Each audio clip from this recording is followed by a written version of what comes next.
कांग्रेस नेता चेतन यादव रक्षाबंधन पर अपनी बहनों के लिए कुछ नया हर वर्ष करते, जिससे प्रेरित होकर नागदा की दो युवती एक वर्ष तक थोड़े थोड़े पैसे जमा कर अपनी गुल्लक को लेकर दुकानदार के पास पहुंची और दुकानदार से चांदी की राखी की मांग करने लगी। परंतु दुकानदार की दुकान क्योंकि आर्टिफिशियल थी तो दुकानदार ने चांदी की राखी लेने का कारण पूछ लिया। तो दोनों युवतियों ने बताया कि कांग्रेस के युवा नेता चेतन भैया अपनी बहनों को इतना स्नेह और सम्मान करते हैं कि हमें अच्छा लगता है। इससे प्रेरित होकर हमने इस बार चेतन भैया को अपने हाथों से चांदी की राखी बांधेंगी। और इस बार तो हमारे चेतन भैया ने अपनी 11,000 बहनों से राखी बंधवाने का प्रण लिया है, तो हम बहनों का भी फर्ज बनता है उनकी कलाई पर रक्षा सूत्र बांधने का। इस बात की सच्चाई जानने हमारी टीम उस दुकान पर पहुंची और दुकानदार से बात की तो दुकानदार ने हमें बताया कि 2 लड़कियां मेरे पास चांदी की राखी खरीदने आई थीं और मेरे पास चांदी की राखी थी नहीं, तो मैंने असली चांदी की राखी मंगवाई और उन लड़कियों को दी। जिसके बाद मैंने चेतन यादव को फ़ोन कर बुलाया तो सारी घटना बताई। तो चेतन भैया ने ना उन लड़कियों से राखी के पैसे लेने दिए और गुल्लक में से निकले करीब 1,000 रुपये उन्हें वापस दिलवा दिए और फिर उन दोनों युवतियों को कपड़ों के शॉप पर ले जाकर उनकी पसंद के कपड़े भी दिलवाए। वहीं जब शॉप पर पहुंचे चेतन यादव को देख किन्नर समाज के लोग भी पहुंच गए। उनका भी यही कहना था कि चेतन भैया जो नागदा की बहनों के लिए कर रहे वह सराहनीय कार्य है, भगवान उनकी आयु लंबी करे। बेटा क्या नाम है आपका?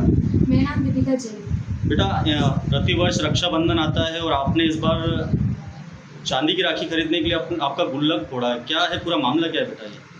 ये हम कहना चाहते हैं कि चेतन मामा है ना, मतलब नागदा की सारी औरतें चेतन मामा को हर साल राखी बांधती हैं। और पिछले साल मैंने देखा कि मतलब बहुत सारी औरतें ना चेतन मामा को राखी बांधती हैं।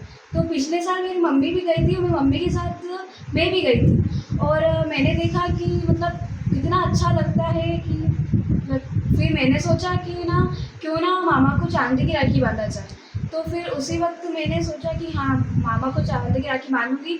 और मैंने उसी वक्त से मतलब अगले दिन से मैंने चांदी मतलब पैसे कलेक्ट करने लग दी और मतलब तकरीबन मेरे पास 1,000 रुपये हो गए थे। और अभी मतलब थोड़े दिन पहले मैं चांदी की राखी लेके आई थी, ये मतलब मेरी गली की चौराहे पे ज्वेलरी की शॉप से। और फिर मैंने मामा को वहाँ पे बुलाया था और मैंने उनको चांदी की राखी बांधी थी। अच्छा, ये आपने सेविंग्स कैसे करी, कैसे बचत करी है और आपके मन में क्यों आया कि ये बचत करके मुझे राखी देना चाहिए? ये इसलिए आया क्योंकि अच्छा लगता है कि मामा इतना अच्छा काम कर रहे हैं, बहनों से राखी बंधवा रहे हैं। और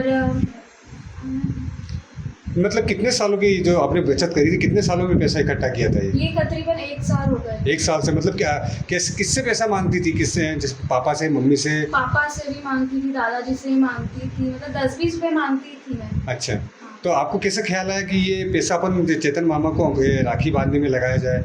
चेतन मामा इतना अच्छा काम करे कि मुझे मन में आया कि क्यों ना मैं चेतन मामा को चांदी की राखी बांधती। अच्छा बेटा, कितनी सेविंग्स, कितनी बचत हो गई थी गुल्लक में आपके? तकरीबन 1,000 तक हो ही गए। अच्छा, प्रतिवर्ष ये राखी बांधते हैं तो कितनी औरतें इनको, कितनी महिलाएं राखी बांध देती है चेतन मामा?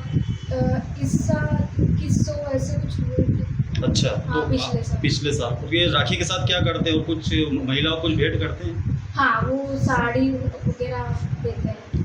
अच्छा, ये एक बात बताओ, जैसे जब चेतन मामा के लिए आप गुल्लक लेके गए दुकानदार से, तो फिर चेतन मामा को आप किसने बताया कि बोले ये बल्ली लड़कियां आई हुई है हमारे पास में कि ये गुल्लक लेके आई हैं, इसमें से ये बोल रही है कि हमें चांदी की राखी दे दो, हमारा गुल्लक रख लो? दुकानदार मतलब अंकित भैया, हाँ। उन्होंने ना चेतन मामा को फ़ोन करा था कि ये दोनों बालिकाएं आई हैं चांदी की राखी लेने। अच्छा, तो उन्होंने फ़ोन किया था। हाँ। तो पैसे लिए उन्होंने भी चांदी की राखी के? नहीं, उन्होंने बोला कि मतलब मेरी भांजियों से पैसे मत लो। अच्छा। ये चांदी की राखी मेरी तरफ से। अच्छा, तो पैसे भी आपके वापस मिल गए और चांदी की राखी भी मिल गई आपको? हाँ, चलिए। मैंने उनको चांदी की राखी। क्या नाम क्या है आपका दोनों का? मेरा नाम दीपिका जैन है। तो आप ही का वीडियो वायरल हो रहा है वो? हाँ। अच्छा, ठीक। कौन सी क्लास में बेटा? मैं 10th में हूँ। कहाँ पर रहते हो? नागदा में? नागदा में शारदा गली। अच्छा, पापा का नाम क्या है? पापा का नाम मनीष जैन। ठीक ठीक है। वीडियो वायरल हो रहा है। हाँ जी। जो 2 बच्चे आपकी दुकान पे आई थी राखी खरीदने के लिए, हाँ। चांदी की राखी। हाँ। तो क्या वाकया है पूरा आप बताओ इस पे। 2 बच्चियाँ आई थी मेरे पास कि चांदी की राखी खरीदनी है, तो मैंने पूछा भैया चांदी की राखी अपने यहाँ तो आर्टिफिशियल दुकान है, चांदी की राखी क्यों खरीदनी है? तो क्या चेतन मामा के लिए खरीदनी है मेरे को। फिर मैंने पूरा पूछा मैं क्या क्यों खरीदनी है, तो क्या चेतन मामा को बांधेंगे, हमने साल भर उनके लिए पैसे इकट्ठे करे थे चांदी की राखी लाने के लिए। तो फिर मैंने चेतन भैया को फ़ोन लगाया पहले, तो मैंने कहा कि यार ये चेतन भैया ऐसी ऐसी बात है और ये राखी खरीदने के लिए आई हुई है। तो ऐसी फिर उनसे बात हुई मेरी पूरी, और फिर उन्होंने बोला कि ठीक है मैं भी आता हूँ। तो मैंने इतने सराफा बाज़ार से 2-4-5 चांदी की राखियाँ बुलवाई और उनको बताई फिर बच्चों को। मैंने कहा कि इतने रुपए की राखी है। मैंने कहा इतने रुपए है आपके पास? तो बोले कि हाँ हमने इकट्ठे करे गुल्लक में। तो मैंने कहा कि ठीक है। तो उन्होंने मेरे से 450 रुपये की राखी ली है। तो फिर मैंने चेतन भैया को फ़ोन लगा के उनको बुलवाया भी कि चेतन भैया आप आओ, बच्चे आपके लिए राखी लेके आई है। हालांकि चेतन भैया ने उसमें बच्चों से 1 रुपया भी नहीं लिया। गुल्लक फुड़वाने के बाद उनके सारे पैसे उनको रिटर्न कर दिए और चेतन भैया को उन्होंने राखी बांधी और पूरा कार्यक्रम यहाँ बनाया। तो कितने पैसे निकले थे गुल्लक में से? गुल्लक में लगभग 1000 रुपये के लगभग निकले थे। अच्छा, तो वो पैसे भी नहीं लिए और हाँ, पैसे उन्होंने चेतन भैया ने 1 रुपया भी नहीं लिया, उनको सारा रिटर्न कर दिया है। क्या नाम क्या है आपका? अमन सोनी, और आपकी ज्वेलर्स की दुकान का? सिद्धि श्री फैशन ज्वेलरी, नागदा। हमारे यहाँ नागदा के अंदर चेतन भैया हर साल राखी का जो बनाते त्यौहार, इनके सिवा कोई ऐसा कोई नहीं है जो नागदा में ऐसा त्यौहार मनाता हो। पूरी नागदा की बहन बेटियाँ कोई अपने को गले लगाते हैं, चाहे सुख हो या दुख हो, इनके लिए। और मैं इनकी यही कामना करती हूँ कि मेरी माता रानी इनकी 100 साल की उम्र करे और ऐसा ही पूरे नागदा के ऊपर इनका हाथ रहे, बहन बेटियों के ऊपर सदा बहन बेटियाँ खुश रहे। जय माता दी, जय माता दी। एक बार आपकी थोड़ा नहीं बोल दिया वो।